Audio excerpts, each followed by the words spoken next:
Good afternoon! Magigisa ulit tayo ng gulay na makulay. Yung ating cauliflower, carrots, and patatas. Ito yung ating bell pepper, kamatis, at saka ayun na ating sahog o inihaw na manok.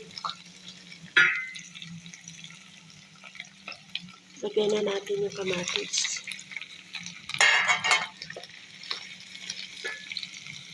Lagyan na rin natin yung carrots at saka patatas.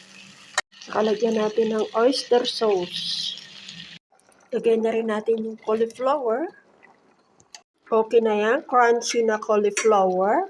At ilagay na rin natin yung ating bell pepper. Yan, magiging crunchy din.